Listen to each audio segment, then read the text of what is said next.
하나님 말씀 보셨습니다. 하나님 말씀 마태복음 6장 25절부터 34절까지의 말씀입니다. 하나님 말씀은 마태복음 6장 25절부터 34절까지의 말씀, 신약성경 9페이지입니다. 신약성경 9페이지 마태복음 6장 25절부터 34절까지의 말씀 찾으셨으면 제가 봉독하겠습니다. 그러므로 내가 너희에게 이르노니 목숨을 위하여 무엇을 먹을까 무엇을 마실까 몸을 위하여 무엇을 입을까 염려하지 말라. 목숨이 음식보다 중하지 아니하며 몸이 의복보다 중하지 아니하냐. 공중의 새를 보라. 심지도 않고 거두지도 않고 창고에 모아들이지도 아니하되 너희 하늘 아버지께서 기르시나니 너희는 이것들보다 귀하지 아니하냐. 너희 중에 누가 염려함으로 그 키를 한 자라도 더할 수 있겠느냐. 또 너희가 어찌 의복을 위하여 염려하느냐. 들의 백합화가 어떻게 자라는가 생각하여 보라. 수고도 아니하고 길쌈도 아니하느니라. 그러나 내가 너희에게 말하노니 솔로몬의 모든 영광으로도 입은 것이 이 꽃 하나만 갖지 못하였느니라. 오늘 있다가 내일 아궁이에 던져지는 들풀도 하나님이 이렇게 입히시거든 하물며 너희일까 보냐. 믿음이 작은 자들아. 그러므로 염려하여 이르기를 무엇을 먹을까 무엇을 마실까 무엇을 입을까 하지 말라. 이는 다 이방인들이 구하는 것이라. 너희 하늘 아버지께서 이 모든 것이 너희에게 있어야 할 줄을 아시느니라.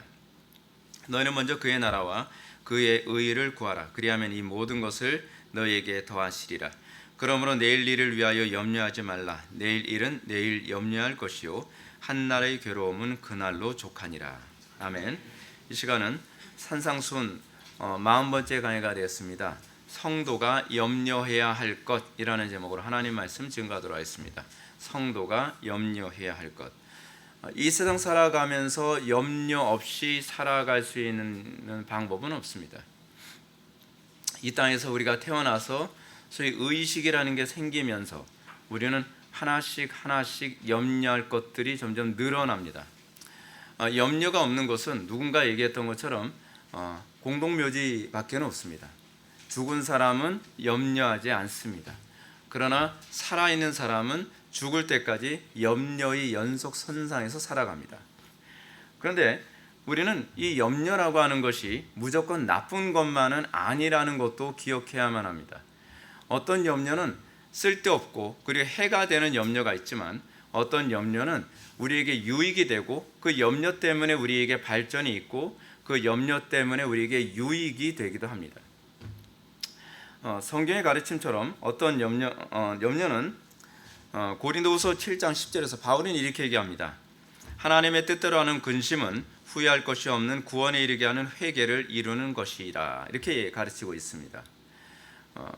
사람들이 회심에 들어가지 못하는 수많은 이유 중 하나는 뭐냐면 염려해야 될 것을 염려하지 않기 때문에 그렇습니다. 그래서 사탄은 틀림없이 염려해야 될 것을 염려하지 못하도록 합니다.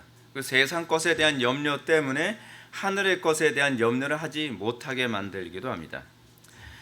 이 땅을 살아가면서 우리는 그래서 이것을 깨닫게 됩니다. 염려하는 것도 문제가 될 수 있지만 염려해야 될 것을 염려하지 않는 것도 문제가 된다는 것을 발견하게 됩니다. 뿐만 아닙니다. 사람들이 하는 염려는 그 사람의 수준이나 사고방식하고도 연결되어 있습니다. 염려는 각 사람의 관심사나 나이 또는 사회적 위치에 따라서 각각 달라지게 됩니다. 예를 들어서 아이들이 하는 염려를 어른들이 하지 않습니다. 어른들이 하는 염려를 아이들이 하지도 않습니다. 또 직업이나 또는 사회적 위치에 따라서 염려가 다릅니다. 그렇죠? 사회 고위관직자들이 하는 염려와 세상에서 그냥 먹고 사는데 바쁘게 살아가는 사람들의 염려는 다릅니다. 또 그 군대에서 일하는 사람과 일반 사회에서 일하는 사람들의 염려가 다릅니다. 남자가 하는 염려가 다르고요, 여자가 하는 염려도 다릅니다. 이런 염려의 차이는 각자가 현재 맺고 있는 직접적인 관계와 직결되어 있습니다. 제가 여기서 말씀드리고 싶은 것은 각 사람들이 염려하고 고민하는 수준은 항상 그 사람의 사고의 수준과 직결되어 있다는 사실입니다. 어린아이가 어른이 하는 걱정을 하지 않고 또 어른들이 어린아이처럼 장난감 때문에 걱정하지 않는 것처럼 염려의 수준이 그 사람의 수준을 결정합니다. 근데 지금 우리나라를 보십시오. 애들이 하는 걱정을 어른들이 합니다. 요즘 애들이 하는 걱정을 어른들이 어떤 걸 하죠? 근데 닌텐도라는데 성능이 별로 안 좋은 거예요. 스마트폰이나 태블릿을 사용하는데 거기서 요즘에 무슨 게임을 굉장히 많이 하나 봐요. 근데 이 게임의 성능이 자기 그 태블릿에 따라하지 못한다고 그거로 염려하고 있어요. 그럼 어떻게 저 성능을 올릴 수 있을까? 이건 굉장히 심각한 문제입니다. 요즘 우리나라 사람들의 성인들의 염려의 수준이 아이들의 염려의 수준에서 머물러 있습니다. 그래서 애들하고는 뭔가 교통은 일어나죠. 왜냐하면 애들 수준으로 염려하니까. 근데 애들과 어른들과 관계에서 교통이 일어나는 건 어른들이 염려하는 것은 아이들이 염려하게 만들어서 아이들을 성숙하게 되는 그런 과정 때문에 교통이 일어나야 되는데, 그게 아니라 정반대로 염려의 수준이 낮아져서 아이들하고 교통이 일어나고 있다는 사실입니다. 이런 차원에서 우리 주님은 성도가 세상 사람들과 완전히 다른 염려를 한다는 차원에서 구별되어야 한다라고 가르치고 계시는 것입니다. 그런데 우리가 예수를 믿으면 이 차원에서 우리가 자연인들과 다른 염려를 해야지 정상 아닌가요? 예수를 믿는다는 사람들이 예수 안 믿는 사람들과 동일한 염려 속에 빠져서 산다면 이거는 마치 어린아이 때 했던 염려를 어른들이 여전히 하고 있는 것과 무슨 차이가 있습니까? 우리는 사실 애들이 염려하는 것에 대해서 우리는 별로 관심이 없습니다. 애들은 별것도 아닌 거 가지고 염려하잖아요. 근데 어른들은 그런 거에 염려 안 합니다. 어른들은 더 크고 더 막중한 책임과 의무 때문에 그것 때문에 염려하죠. 정말 거듭난 그리스도인이라면 자연인들이 하는 그 염려 속에 우리는 빠지지 않아야만 합니다. 우리 25절 말씀 먼저 한번 읽어보실까요? 25절 다 같이 읽겠습니다. 시작.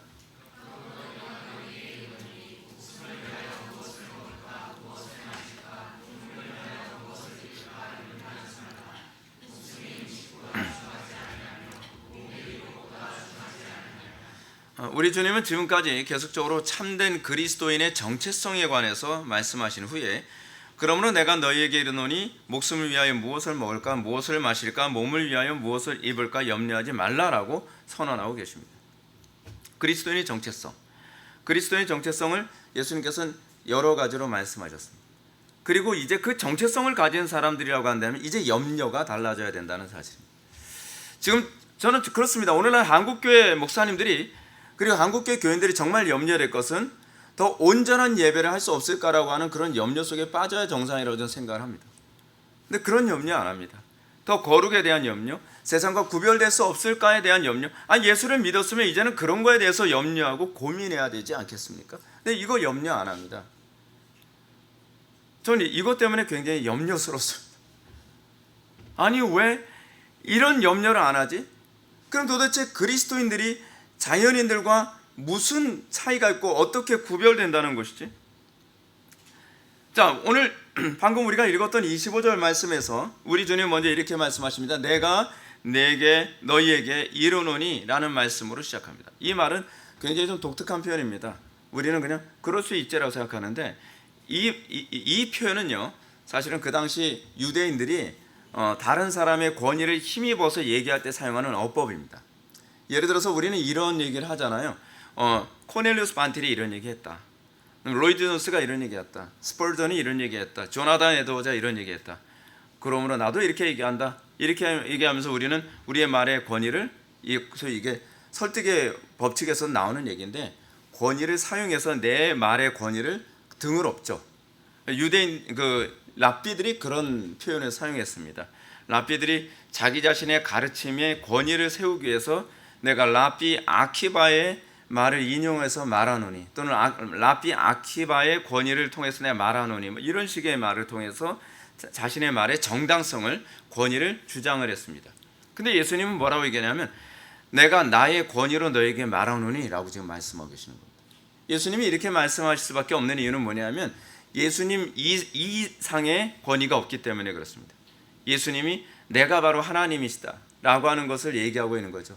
그러므로 나는 나의 권위로 너에게 말하노니, 내가 하나님의 권위로서 내가 너에게 말하노니 라고 얘기합니다. 그런데 이렇게까지 당신의 권위, 당신의 이름을 두고서 얘기할 정도로 강조를 해야 될 부분이 무엇이냐는 겁니다. 뭐죠? 그리스도인이라면, 참된 신자라면 목숨을 위하여 무엇을 먹을까, 무엇을 마실까, 몸을 위하여 무엇을 입을까 염려하지 말아야 한다는 것입니다. 하나님께서 당신의 이름, 예수님께서 당신의 이름을 걸고 강조하고 있습니다. 너희들이 그리스도인이라면 이런 것들로 염려하지 말아야 한다는 것입니다. 우리는 이런 부분에서 자연인들과 구별되어야만 합니다. 신자는 자신보다는 하나님의 나라와 의를 더 걱정해야 되고요, 염려하는 것이 당연합니다. 그렇지 않나요? 여러분, 우리가 그거 걱정 안 하면 도대체 우리가 왜 그리스도인이라고 얘기할 수 있겠습니까? 오늘날 기독교인들 하나님 나라 걱정하나요? 하나님 나라가 초토화되든 어떤 지역에서 기독교인들이 박해를 받든, 무슨 한국 교회가 1만 교회가 문을 닫았든, 1만 교회가 문을 닫았는지 잘 모르겠어요. 몇천 교회 문 닫았다고는 제가 볼 수 있겠지만 하나님을 아는 사람인가라는 것부터 의심하게 돼요. 여러분, 그리스도인이 세상 사람들, 여러분들이 예수를 믿고 나서 여러분들이 달라진 것은 이제 염려하는 대상이 달라진 겁니다. 수준이 달라진 겁니다. 자연인들은 눈에 보이는 것, 당장 먹고 마시는 것, 육신의 것을 염려하는 사람이지만 우리는 이제 눈에 보이지 않는 그의 나라와 그의 의가 뭐라고요? 하나님과의 관계. 하나님과의 관계를 가장 우선순위로 걱정하는 사람이죠. 그의 나라와 하나님과의 관계. 실제로 우리 주님은 31절과 32절의 말씀을 통해서 25절의 말씀을 반복해서 강조하고 있는 것을 보게 됩니다. 그리고 그러한 염려는 오히려 이방인들, 즉 자연인들의 염려라고 첨언하고 있는 거죠. 31절부터 32절 말씀 제가 한번 읽겠습니다. 그러므로 염려하여 이르기를 무엇을 먹을까, 무엇을 마실까, 무엇을 입을까 하지 말라. 이는 다 뭐예요? 이방인들이 구하는 것이다. 우리가 하나님을 모를 때에 구하던 것, 하나님을 모를 때에 염려하던 것이라는 겁니다. 너희 하늘 아버지께서 이 모든 것이 너희에게 있어야 할 줄을 아시느니라. 왜요? 우리는 그분이 우리 아버지이기 때문에 우리가 이런 걱정할 필요 없다는 겁니다. 여러분, 주기도문의 가장 처음이 뭐로 시작하죠? 하늘에 계신 우리 아버지. 그분이 우리 아버지 되심을 그냥 머리로가 아니라 실제로 여러분들이 믿는다고 한다면 이방인들처럼 우리가 이런 것들에 의해서 염려할 필요가 없죠. 이 가르침을 접하면서 우리는 누구나 먹고 마시고 입는 문제로 고민하지 않은 사람이 없지 않냐 질문합니다. 목사님, 기독교인들도 이거에 대해서 염려하는 거 당연한 거 아닙니까? 맞습니다. 염려하는 게 당연합니다. 이런 일로 걱정하지 않을 수가 없죠. 왜냐하면 우리도 육신을 입고 있으니까. 이렇게 말이 왔다 갔다 해요. 왔다 갔다 하는 것이 아닙니다. 비중에 관한 문제입니다. 비중에 관한 문제.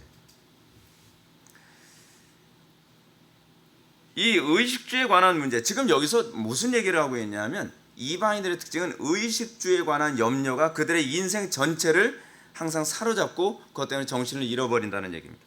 근데 우리 주님은 그것에 염려하지 말라고 하시는데 어떤 정도로 강력하게 말씀하시냐면 헬라어 원문을 보면 부정과거 시제로 표현합니다. 부정과거 시제라고 해야 되면 이런 식의 표현이에요. 절대로 염려하지 말라.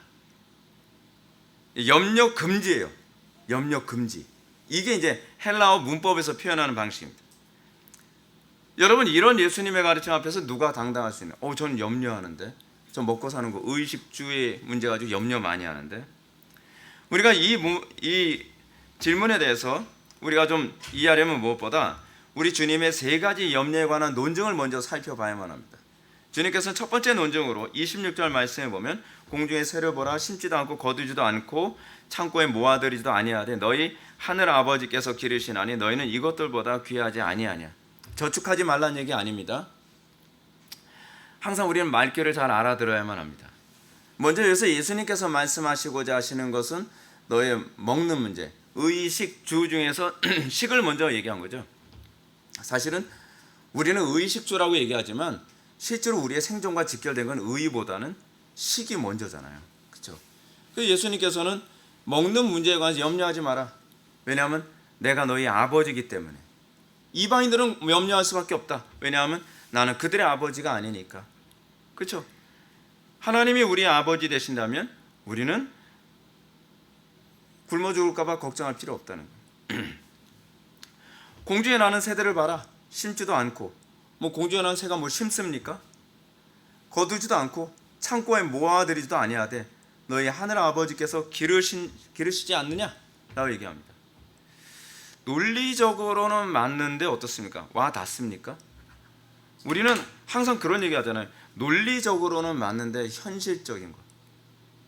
근데 여러분, 성경의 모든 얘기는 현실적인 얘기만 다룹니다.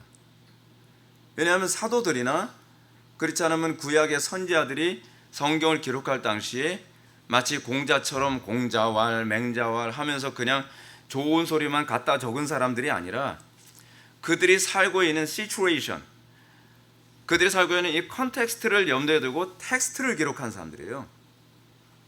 그렇다고 한다면 성경의 구약과 신약 전체는요, 다른 어떤 경전보다 현실적인 얘기를 다루고 있는 거예요. 그 문제로 고민하는 사람들, 그 문제 가운데 어떻게 우리는 진리대로 살 것인가 라고 하는 고민을 가지고 있는 그 대상들에게 이렇게 살아야 돼 라고 하는 현실적인 대답을 주기 위해서 본문이 기록되어 있어요. 예수님께서는 그렇게 가르친 거죠.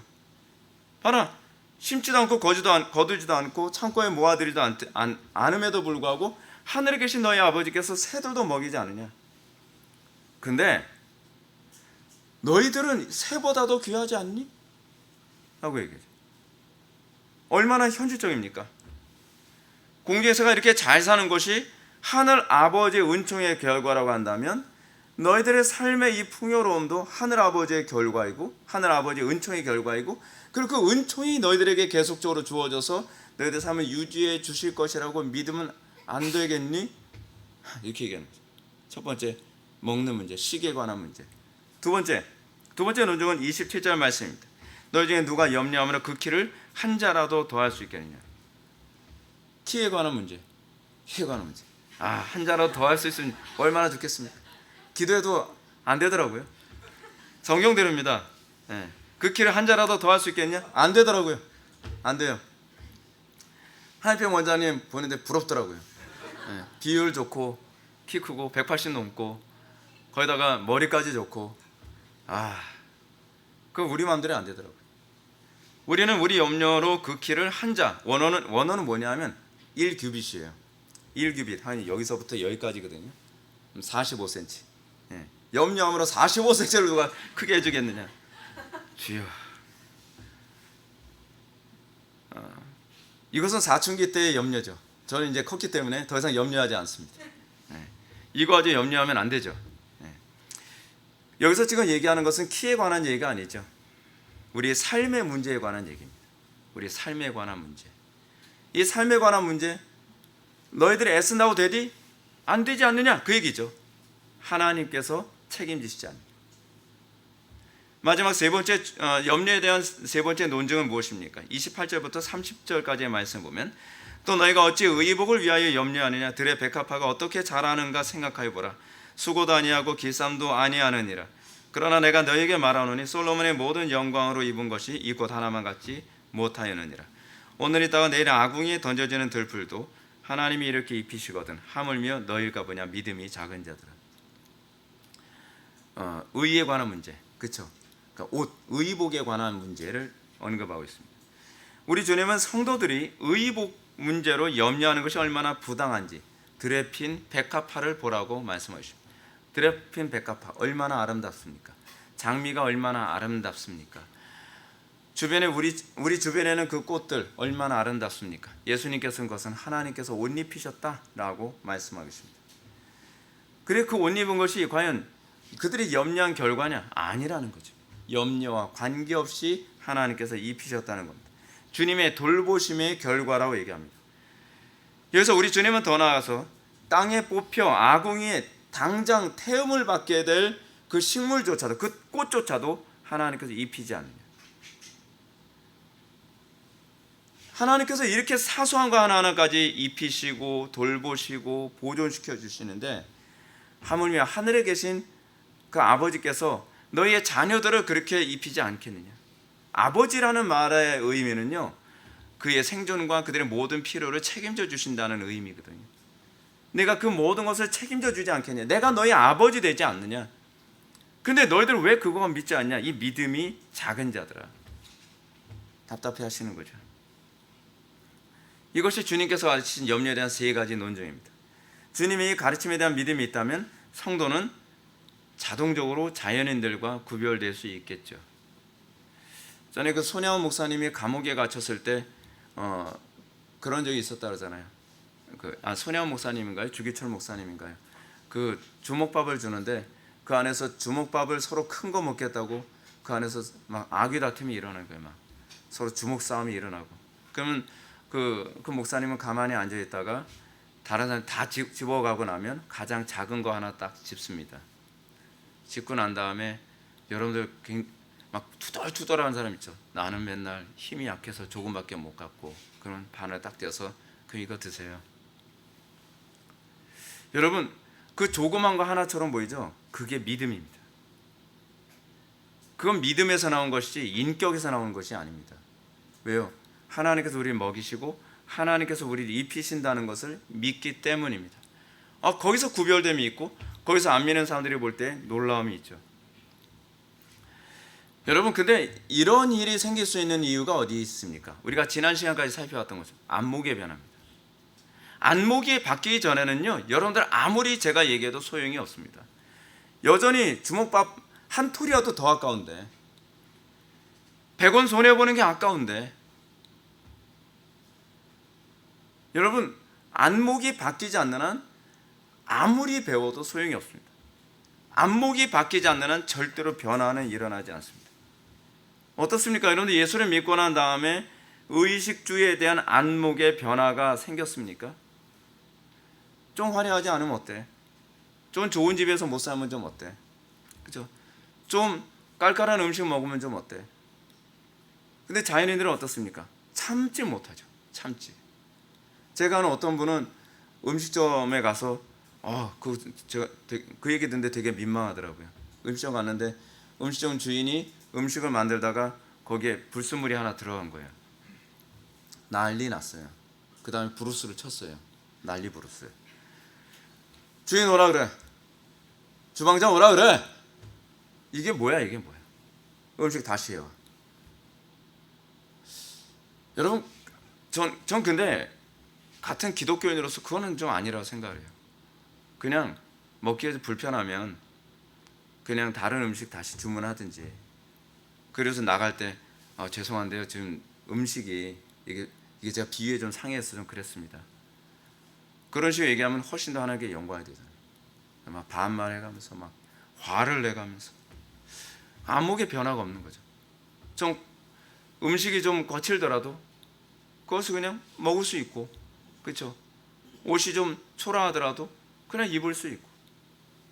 근데 우리가 점점 예수 믿는다는 사람들이 세상 사람들과 그런 구별됨이 없이 더 좋은 것, 더 맛있는 것, 더 화려한 것, 더 편리한 것. 그러면 도대체 우리는 안 믿는 사람들하고 무슨 구별이 됩니까?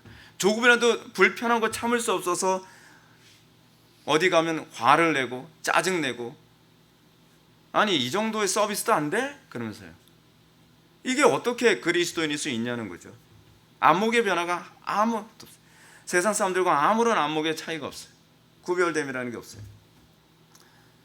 제가 이렇게 말씀드린다고 해서 성도가 이 세상의 어려움과 염려에 대해서 완전히 초월한 존재다, 그걸 얘기하는 것은 아닙니다. 결코 아닙니다. 저도 사실은 이런 부분에서 예민해질 때가 되게 많이 있어요. 근데 점점 달라져요. 전 돈에 굉장히 예민했던 사람이었어요. 왜냐하면 제가 가난했기 때문에. 그래서 친구가 돈을 안 갚으면 지구 끝까지 따라가서 반드시 돈을 갚도록 만들어요.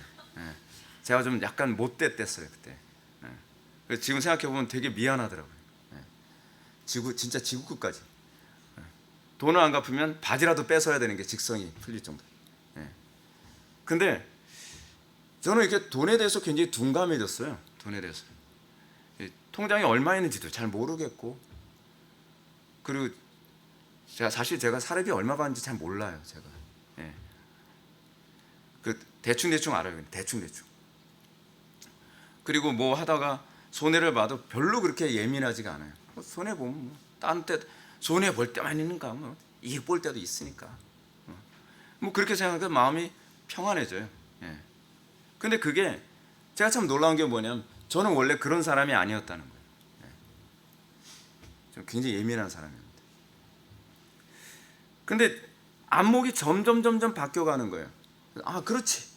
이게 은혜구나. 내가 안목이 바뀌려고 막 애를 쓰고 막 눈을 까뒤져 보고 했는데 안 바뀌잖아요. 근데 그런다고 안목 바뀌는 게 아니잖아요. 하나님께서 은혜로 안목을 바꿔주시죠. 돈에 관한 문제, 제가 예민했던 문제 하나. 원래 저는 음식에 대해서는 예민하진 않았어요. 주면 주는 대로 그냥 먹죠. 하여간 실제로 여러분들 어떻습니까? 우리 주님께서 의도하신 것은요, 우리들이 그런 염려가 없기를 바라는 건 아닙니다. 왠지 아세요? 여러분들이 그런 염려 때문에 하나님을 찾게 되기도 하니까. 염려 자체가 나쁜 건 아닙니다. 우리는 때로는 중환병에 걸려서 뭐 굉장히 큰 염려를 하게 되잖아요. 염려하십시오. 염려하는 건 정당합니다. 근데 중요한 건 염려에 매몰되느냐, 그 염려 때문에 주님을 찾느냐에 관한 문제입니다. 자연인들과 우리의 차이는 뭐냐면 자연인들은 염려거리가 생기면 하나님과 멀어집니다. 근데 우리는 염려거리가 생기면 그것 때문에 하나님을 찾게 되는 동기가 됩니다. 고난과 환난을 만나면 우리가 염려를 안 하는 게 아닙니다. 우리는 제가 여러분한테 분명히 이 부분 말씀드릴게요. 이거 절대로 잊지 마십시오. 자연인들은 고난과 환난이 닥치면 그것 때문에 하나님하고 멀어졌다고 얘기를 합니다. 근데 우리는 고난과 환난 때문에 하나님을 더 가까이 만날 수 있게 됐고 하나님이 이런 분이라는 것을 더 많이 깨닫게 된다고 합니다. 그 제가 말씀드리잖아요. 암연의 사람은요, 고난을 당하면 당할수록 얼굴이 뺀질뺀질해집니다. 제가 우리 동네에 골목길 건너편으로 한 집이 있었다 했잖아요. 무당집 아줌마. 그 친구가 손가락이 6개였어요. 그래서 6 모시기로 불렀댔어요. 근데 그 집 아줌마 얼굴은 잘 기억이 안 나는데 기억나는 건 딱 하나예요. 얼굴이 뺀질뺀질. 그냥 고생을 그냥 하도 많이 해서 얼굴에 그게 가득한 거예요. 근데 여러분, 그리스도인은 고생 안 합니까? 그리스도인도 고생 많이 하죠. 근데 그리스도인들은 고생한 사람처럼 잘 안 보여요. 이유가 뭐죠? 그 고난 때문에 그리스도를 더 가까이 만나니까. 사람들이 전 별로 이렇게 고생 안 한 사람처럼 보인대요. 제가 부교육자 생활할 때마다 그런 소리 되게 많이 들었어요. 편하게 앉아서 펜대만 돌리고 책만 보고 그냥 고상하게 그냥 귀족처럼 사는 것 같아요. 절대로 그렇지 않거든요. 전 진짜 고생 굉장히 많이 했거든요. 근데 제가 분명히 말씀드릴 수 있는 건 그거예요. 저는 그 고난 때문에 그리스도를 더 가까이 만날 수 있게 됐어요. 다윗의 말은 전 잘 이해합니다. 고난당한 것이 내게 유익이라 이로써 내가 주의 율례를 깨닫게 되었도다. 고난 때문에 더 많이 기도하게 됐어요. 제가 기도는요, 의무 때문에 생긴 기도가 아닙니다. 저는 고난 때문에 더 그리스도를 가까이 만나게 되고 고난 때문에 더 많이 기도하게 되고 고난 때문에 성경을 더 정확하게 깊이 있게 이해할 수 있게 됐어요. 그게 자연인과 신자의 차이예요. 자연인과 신자의 차이. 그러면 우리 주님께서 염려하지 말라고 우리를 가르치는 의도는 뭘까요? 그것은 성도가 세상 염려로 인해서 하나님의 나라와 의에 대해서 무관심해지지 않을 거라는 겁니다. 성도들은 이런 것들로 인해 염려를 하게 되지만 그 염려 때문에 영적으로 잠들지 않을 거라는 거예요. 여러분, 우리 주변에 그런 사람들 많이 있잖아요. 고난 때문에 기도가 안 돼요. 그래서 기도를 방학해버려요. 고난 때문에 하나님을 더 가까이 하는 걸 더 멀리해요. 염려 때문에 하나님을 더 멀리 해야 된다? 이거는 신자가 아니라는 거예요. 우리는 절대로 염려 때문에 영적으로 잠들지 않습니다. 환난 때문에 영적으로 잠들지 않습니다. 오히려 우리를 잠들게 만드는 것은요, 풍요 때문에 영적으로 잠듭니다. 편리함 때문에 영적으로 잠듭니다. 그리고 고난이 없기 때문에 우리는 오히려 영적으로 잠듭니다. 근데 자연인들은 뭐라 합니까? 고난이 없을 때 신앙생활도 열심히 할 수 있다고 얘기하고, 고난이 없어야 우리가 더 하나님을 가까이 만날 수 있게 된다고 얘기하고, 고난이 없고 염려가 없어야 우리가 하나님께 더 많이 기도할 수 있을 거라고 생각합니다. 모기가 없어야 더 여름에도 기도 많이 하고, 추위가 없어야 겨울에도 더 많이 기도할 수 있을 거라고 생각합니다. 우리는 그렇게 생각하지 않습니다. 우리는 정반대입니다. 이게 자연인들과 그리스도인들이 확연하게 구별되어진 중요한 부분이기도 합니다. 이 부분을 잘 보여주는 것이 마태복음 13장에 나오는 씨 뿌리는 비유입니다. 씨 뿌리는 비유 보게 되면은 네 종류의 비유가 나오죠. 첫 번째 뭡니까? 길가, 두 번째는 돌짝밭, 세 번째는 가시밭, 네 번째는 좋은 밭이 나옵니다. 이 네 종류의 비유 중에서 가시떨기에 뿌려진 씨는 이 거듭나지 못한 심령을 얘기하죠. 그래서 이 길가, 돌짝, 가시떨기 이 세 종류의 밭은 거듭나지 못한 심령을 표현하는 겁니다. 근데 이 다른 거 다 차치해 놓고 가시떨기에 뿌려진 씨를 보게 되면 13장 22절에서 이렇게 언급합니다. 가시떨기에 뿌려졌다는 것은 말씀을 들으나 세상의 염려와 재물의 유혹의 말씀이 막혀 결실하지 못하는 자요. 그래서 우리는 예수님께서 말씀을 들으나 세상의 염려로 말씀이 막혀 결실하지 못하는 자라고 얘기합니다. 그래서 중요한 사실을 우리는 발견해야 되죠. 그리스도인들은 염려가 없나요? 그리스도인들은 세상에 염려와 재물의 유혹이 없나요? 우리도 동일하게 다 있죠. 다 있죠. 근데 신기하게도 그 속에 생명이 없는 사람들은 이 염려 때문에 뭐래요? 말씀이 막혀 결실하지 못한다는 거예요. 근데 그리스도인들은 이 염려 때문에 오히려 그리스도를 더 가까이 만나서 어떻게 해요? 30배, 60배, 100배의 결실을 맺게 된다고 얘기하는 것입니다. 존재 방식 자체가 달라요. 존재 방식 자체가. 그래서 기독교는 어때요? 평안할 때 기독교가 부흥하는 것이 아니라 고난의 때에 기독교가 부흥합니다. 평안할 때 신앙이 성장하는 것이 아니라 고난과 염려가 가득할 때의 신앙이 성장합니다. 자, 그러면 이 시점에서 우리는 다음과 같은 질문을 던지게 됩니다. 이 두 종류의 사람들이 어떻게 다른 열매를 맺게 됩니까? 그 궁극적 원인이 무엇입니까? 그 원인은 세상의 염려에 하나님의 나라와 의에 대한 염려가 잠식되느냐, 아니면 반대로 하나님의 나라와 의에 대한 염려 때문에 세상 염려가 잠식되느냐에 관한 차이입니다. 여러분, 어느 쪽이 잠식됩니까? 마음 같아서는 지금 현재 내 문제 때문에 숨막혀 죽을 것 같은데 기도하면 그냥 그 문제는 별로 기도하게 하지 않고 오히려 하나님의 나라와 의가 더 걱정되는 거예요. 그래서 오히려 이것은 그냥 접어놓고 살아가게 되는. 우리는 어느 쪽 염려가 더 크게 느껴집니까? 우선순위가 어느 쪽이고 어떤 염려가 더 크게 느껴집니까? 우리는 그러잖아요. 내 염려가 커서 하나님의 나라와 의를 별로 생각할 염두가 안 나요.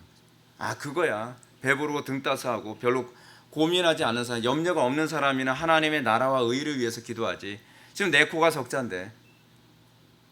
근데 우리가 진짜 성령으로 거듭나서 그 속에 하나님을 사랑하고 이웃을 사랑하는 마음이 우선순위로 우리 속에 들어오게 되면 우리는 내 코가 적자인데도 불구하고 하나님의 나라와 의를 위해서 기도합니다. 여러분들 제가 개척 초반기 때서도 이제 그렇게 계속 설교했고 지금도 계속 그러지만 개척할 때 2명, 3명 앉혀놓고 설교하는데 나라 걱정하고 있어요. 그 나라에 대한 염려 때문에 이 대한민국을 위해서 기도합시다.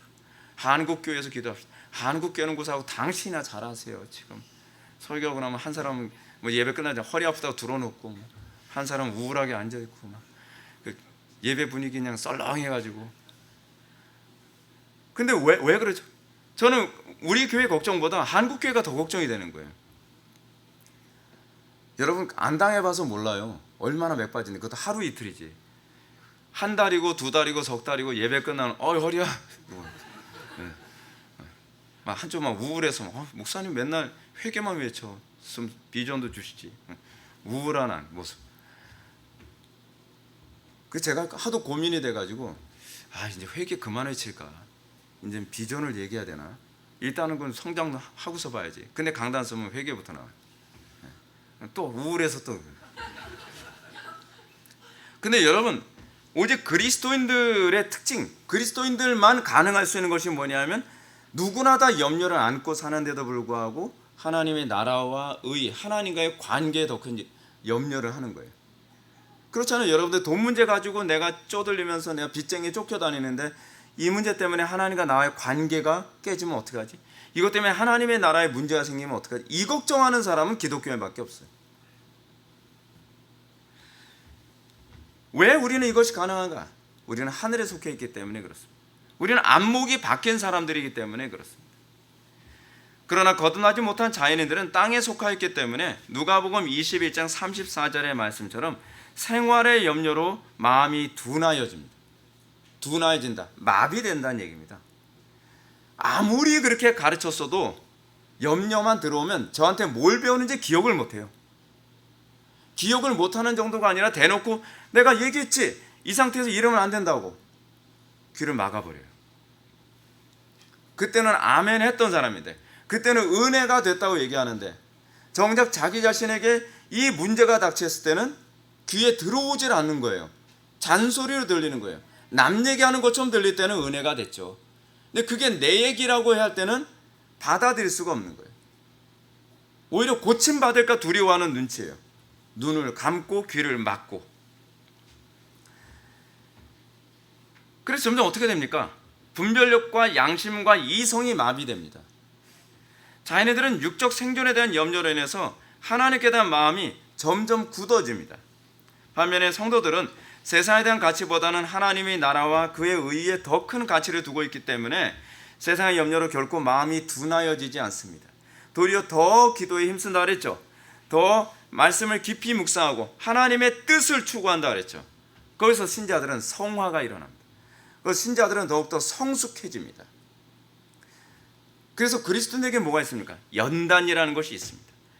그리스도인들은 이 풀무불과 같은 용광로와 같은 연단의 과정을 거치면 실족하는 것이 아니라 정금같이 나옵니다. 그 고난과 연단의 과정을 통해서 단단해집니다. 고난과 연단의 과정을 통해서 하나님께 대한 사랑을 더 선명하게 보기 시작을 합니다.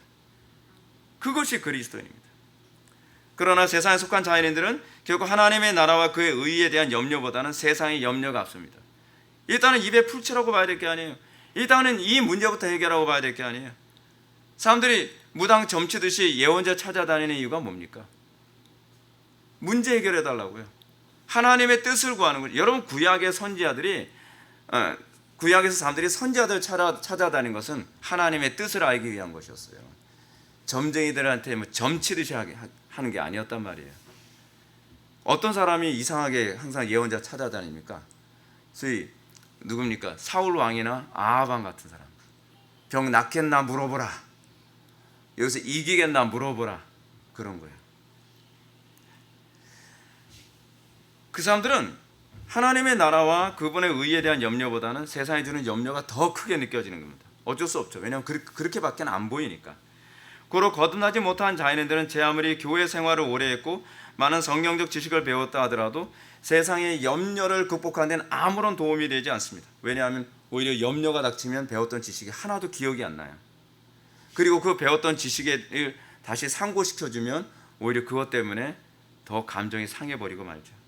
거듭나지 못한 자연인들이 볼 때 하나님의 나라와 그분의 영광에 대한 염려는 삶의 여유가 있는 사람들의 배부른 사치 정도로밖에 보이지 않는 것입니다. 이것이 바로 세상에 속한 사람들과 하나님 나라에 속한 사람들이 나타나는 궁극적 차이입니다. 그리고 우리 주님은 33절의 말씀을 통해서 다음과 같은 유명한 선언을 하십니다. 너희는 먼저 그의 나라와 그의 의를 구하라. 그리하면 이 모든 것을 너희에게 더하시리라. 이 선언은 주기도문의 요약이라 그랬죠. 주기도문을 딱 요약하게 되면 먼저 그의 나라와 그의 의를 구하라. 그리하면 이 모든 것을 너희에게 주리라. 이것은 자연인들에겐 불가능한 일입니다. 왜냐하면 자연인들에겐 오로지 이 세상의 염려만이 가장 시급하게 여겨지기 때문에 그렇습니다. 이 모든 것을 더해 주시면 우리는 그의 나라와 그의 의를 구하겠습니다. 이게 자연인의 사고방식입니다. 우리는 이 사고방식으로 하나님과 자꾸 논쟁하길 좋아합니다. 그래서 이 고난이 있기 전에는, 어떤 염려거리가 생기기 전에는 우리는 자연인과 참된 크리스찬이 이게 구별이 잘 되지 않습니다. 마태복음 13장의 말씀처럼 재리의 유혹이나 세상의 염려가 큰 파도처럼 덮치게 됐을 때 그 실체가 비로소 드러나게 됩니다. 왜냐하면 그들에겐 세상 염려가 항상 더 크게 보이기 때문에 그렇습니다. 안목의 문제입니다. 우리는 세상 염려보다는 하나님이 더 크게 보여야 됩니다. 하나님과의 관계에 대해서 마음이 둔하이죠. 우리는 여러 가지 사건들, 문제들 가운데서 하나님과의 관계를 더 우선순위로 두고 하나님과의 관계에 더 큰 비중을 둡니다. 그것 때문에 때로는 목숨을 버리기까지 합니다. 큰 재산을 포기하기도 합니다. 또는 세상의 명예를 포기하기도 합니다. 왜요? 관계가 더 중요하니까. 우리 주변에서 얼마나 신앙이 좋다고 하는 사람들 가운데 결정적인 위기 어려움 속에서 순간적으로 하나님 나라와 그분과의 올바른 관계를 쉽게 외면하는 것을 보게 됩니다. 정치계에서 활동하는 사람들이 정치 생명에 달린 문제라고 소위 그 차별금지법에도 입을 딱 다물어요. 왜요? 자기는 명예가 더 중요하니까. 하나님의 나라와 의, 그거야. 내 입장 대봐. 다 그 소리 하죠. 내 입장 대봐라고 하는 사람들은요, 회개해야 되는 것이 뭐냐면 하나님께서 그 때를 위해서 그 입장에 세워졌다는 생각을 해야 돼요. 여러분, 우리가 에스더서에서 그 장면 나오지 않나요? 에스더가 왕의 와이프니까 아무 때나 나갈 수 있는 게 아니라 그랬죠. 에스더서에서 에스더가 그런 얘기합니다. 왕의 명령 없이 그냥 나갔다가 왕의 심기가 불편하면 그냥 마누라고 뭐고 목 댕가랑 잘리는 것이 그 당시 문화였다고요. 근데 에스더가 뭐라고 얘기합니까? 하나님께서 이때를 위하여 나를 세운 것이 아니겠습니까? 라고 하는 거죠. 지금 정치계나 경제계나 사회계나 교육계나 각계각층 그 높은 위치에 있을 때 그때를 위해서 당신의 명예를 걸고 하나님 영광을 위해 싸워라. 당신의 재산을 걸고 하나님의 영광을 위해 싸워라. 당신의 재능을 걸고 하나님의 나라와 영광을 위해 싸워라 라고 그 자리에 세운 것 아니겠습니까? 근데 자기의 명예와 성공과 재산에 관한 문제가 딱 코앞에 닥치면 그 다음부터는 어떻게 해요? 사람이 갑자기 달라져요. 근데 여러분들 조심해야 될 게 하나 있어요. 갑자기 달라지면 그 달라지는 것으로 끝나는 것이 아니라 그 다음서부터 사람이 악해지기 시작합니다. 왜냐하면 그걸 합리화시키고 성령을 계속 소멸해요. 성령을 계속 소멸하면서 사람이 마음이 굳어져요. 갑자기 딴 사람이 돼요. 제가 그걸 많이 겪어봤고 잘 알거든요. 그래서 몇 년 지나고 나서 만나봤더니 딴 사람이 됐잖아요. 그 사람은 틀림없이 어떤 죄에 대해서 타협을 한 거예요. 그 죄를 타협을 하면 그 다음부터는 그 합리화하기 위해서 계속 성령을 소멸하기 시작을 해요.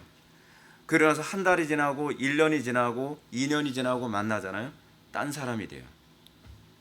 성령을 소멸할 때와 성령의 감동에 반응할 때와 완전히 다릅니다. 이게 여러분 우리 교회 이제 청년들이 좀 귀담아 들어야 되는 얘기인데, 여러분 불신자 애인 없을 때는 어떻습니까? 불신자와 결혼하면 안 돼. 맞아요. 그건 절대로 맞는 얘기예요. 근데 정작 불신자 애인 중에 매력적이고 똑똑하고 또 돈 좀 있고 또 사회적으로도 어느 정도 좀 위치가 좀 있어 보이는 그런 사람 딱 만났어요. 그럼 우리는 생각이 갑자기 바뀝니다. 뭐 전도해야지 뭐. 평소에 전도 죽어라고 안 하는 인간들이 전도하면 되잖아요. 전도하면 되잖아요. 전도가 되냐고요. 전도를 해봤냐고요. 근데 전도하겠대요. 여러분 제가 진짜 분명히 말씀드리는데요, 전도하기 제일 힘든 사람이 가족입니다. 여러분 엑서사이즈로 주변에는 불신자들 강팍한 조직폭력배 전도하고 난 다음에 그런 얘기 하라 그래요.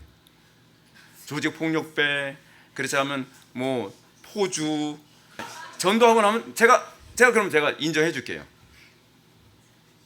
뭐 김일성, 김정일, 김정은 뭐 이런 사람들, 그 사람도 전도 오케이. 그럼 내가 요번에서 내가 참아줄게. 근데 옆에 있는 친한 친구한테도 보고 한번 전하지 못하는 인간이, 인간에서 죄송합니다. 인간이지 뭐. 그럼 뭐 동물이겠습니까? 근데 솔직히 자기가 욕심이 나서 하는 거잖아요. 욕심이 나서. 근데 그러면서 뭐라 그래요? 뭐 이 사람 그 결혼해서 예수 믿게 하면 되잖아요. 예수 믿는 건 하나님 주권입니다. 그런 식으로 나오는 거 아닙니다. 우리 이런 식으로 하나님 말씀 자꾸 타협하죠. 자꾸 타협합니다. 그들도 평소에는요 다 말씀대로 어느 정도 사는 것처럼 보였습니다. 그러나 고난이 계속되고 모든 것을 다 잃을 것 같은 위기가 닥칠 때 결국 염려로 인해서 말씀의 기운이 막혀 열매를 맺지 못합니다. 그래서 참신앙인과 거짓신앙이 검증되죠. 이런 차원에서 하나님은 사람들에게 끊임없이 생활의 염려를 허락하시는 것이고요, 이를 통해서 우리의 신앙이 지금 어떤 위치에 있는지, 내 신앙의 수준이 어떤 것인지를 드러내기를 원하시는 것입니다. 네 신앙이 어디에 있느냐? 네 믿음이 어디에 있느냐? 그러므로 제가 여러분들에게 강력하게 주장하고 싶은 것은 이것입니다. 여러분의 성도됨을 가장 명확하게 드러낼 수 있는 시기는 세상 염려가 가장 강력하게 엄습해올 그때입니다. 평안할 때는 여러분들 신앙이 있는지 없는지 여러분들도 모릅니다. 근데 고난의 때 여러분들의 반응입니다. 고난의 때 여러분들 속에 생명이 있는 사람들은 고난의 때 더 기도하는 자리에 나옵니다. 고난의 때 더 하나님의 말씀에 귀를 기울입니다. 고난의 때 더 그리스도를 의지하게 됩니다. 그러면서 믿음으로 이기는 법을 배웁니다. 하나님의 말씀으로 이기는 법을 배웁니다. 모든 사람이 다 타협을 하고 십자가의 원수로 여길 때 우리가 그 가운데서도 우리가 십자가를 지는 것, 그것이 신앙입니다. 그래서 신자들은 외롭습니다. 남들이 다 이쪽이다 해도 그 사람들은 성령의 인도와 말씀의 인도 때문에 육에 속한 사람들의 인도를 따르는 것이 아니라 성령의 인도만을 따릅니다. 그래서 외로운 길이고, 그래서 좁은 길이고, 그리고 찾는 자가 적은 이유가 거기에 있는 겁니다. 그러면 어떻게 참된 성도들은 이런 삶이 가능하겠습니까? 참된 성도들은 이 세상에 장차 도래할 영원한 나라에만 소망을 두며 사는 존재들이기 때문에 그렇습니다. 고로 34절 말씀은 이 땅에서 내일의 삶에 소망을 두지 않은 성도들의 태도를 잘 보여줍니다. 그러므로 내일을 위하여 염려하지 말라. 내일은 내일 염려할 것이요 한날의 괴로움은 그날의 족하니라. 이 말씀이 의미하는 바가 무엇입니까? 성도는 내일을 대비하며 살지 않아도 된다는 얘기입니까? 그 얘기가 아닙니다. 이 부분을 잘못 이해하는 사람들이 굉장히 많은데 잘 들어오십시오. 굉장히 사람들이 잘못 이해하고 있는 부분입니다. 이 말씀이 의미하는 바는 오늘 내가 하나님 말씀대로 순종했으면 내일은 하나님께 맡기라는 얘기입니다. 마치 에스더가 하나님 말씀대로 순종을 했으면 내일 죽을지 살지는 하나님께서 결정하시겠죠, 이겁니다. 그런데 여러분, 오늘 하나님 말씀대로 살기 위해서는 오늘 염려할 수밖에 없죠. 그렇죠? 그래서 오늘 염려는 오늘로 족하다는 겁니다. 우리가 하나님 말씀대로 순종하고 따르면요, 오늘 내가 쫄딱 망하는 것처럼 보일 수 있습니다. 내가 하나님 말씀대로 내가 순종을 살면 오늘 나의 명예가 땅바닥으로 실추하는 것처럼 보일 수도 있습니다. 내가 오늘 하나님의 말씀대로 순종하며 살면 우리가 정말 혹독한 모함과 고통과 어려움에 처할 수도 있습니다. 마치 모르드게가 하나님 말씀에 대한 복종을 하는 것 때문에 앞으로 후에 나와 모든 유대인들이 다 죽을 수도 있다라고 하는 미래에 대한 걱정을 할 수밖에 없는 것처럼, 또 오늘 내가 왕의 명령에 복종함으로 말미암아 내일 내가 사자굴에 들어갈 수밖에 없는 상황이 되는 것처럼. 근데 주님은 그렇게 말씀하시는 거죠. 걱정하지 마. 내일 죽고 살고는 그건 네가 걱정해서 해결된 문제가 아니야. 지금 네가 걱정해야 될 것은 내가 하나님 말씀대로 살 것인가, 이 염려에 대해서 하나님 말씀에 복종할 것인가 복종하지 않을 것인가에 관한 문제만 고민하면 돼. 이것만 염려하면 돼. 이게 그리스도인들이 가는 길이야 라고 말씀하시는 것이죠. 우리가 오늘 이 시간 오늘 순종함으로 말미암아 남들은 그렇게 얘기할 수도 있습니다. 너 그러면 네 사업 망해. 너 그렇게 하게 되면 네 목회 망할 수도 있어. 너 그렇게 하면 네 명예가 땅바닥에 떨어질 수도 있어. 너 그렇게 하게 되면 건강 다 망가질 수 있어. 너 그렇게 되면, 그렇게 하면. 근데요, 그거는 가봐야 하는 문제예요. 내일 하나님께서 뭘 어떻게 바꿔놓으실지 모르는 거거든요. 오늘 봤을 때 우리가 다 죽을 것 같았고, 오늘 볼 때 나는 멸망할 것 같지만 내일 하나님께서 당신의 선하신 주권 가운데에 무엇을 어떻게 바꾸실지 몰라요. 오늘 내가 하나님 말씀대로 순종하는 것 때문에 직장에서 쫓겨나지만 그 내일 하나님께서 얼마나 더 좋은 직장을 예배해 놓으실지 우리는 모르는 거거든요. 근데 우리는 내일 것까지 염려하고 있어요. 그건 불신앙이라는 거죠. 우리가 하나님 말씀에 순종했으면 그 선하신 하나님이, 그 자비로우신 하나님이, 우리 아버지 되시는 그 하나님이 이 모든 것을 더하여 줄 것이라고 믿어야 됩니다. 그래서 한날의 괴로움은 그날로 족한 겁니다. 그렇습니다. 그렇기 때문에 우리는 33절에서 예수님께서 말씀하신 것처럼 우리는 먼저 오늘 그의 나라와 그의 의를 구하면 됩니다.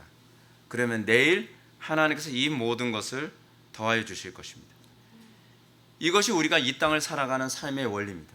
세상 사람들은 하나님을 믿지 않기 때문에 그렇게 살지 않습니다. 세상 사람들은 염려를 땡겨가면서 합니다. 오늘 세상 사람들이 타협을 하는 이유가 뭡니까? 내일 염려하지 않기 위해서입니다. 오늘 내가 타협을 해야 내 사업이 내일 망하지 않을 것이고, 내가 오늘 타협을 해야 내 명예가 내일 실추되지 않을 것이고, 내가 오늘 타협을 해야 내일 내가 건강이 유지되고 환경이 보장되고 안전이 보장될 것이라고 생각하기 때문에 그렇습니다.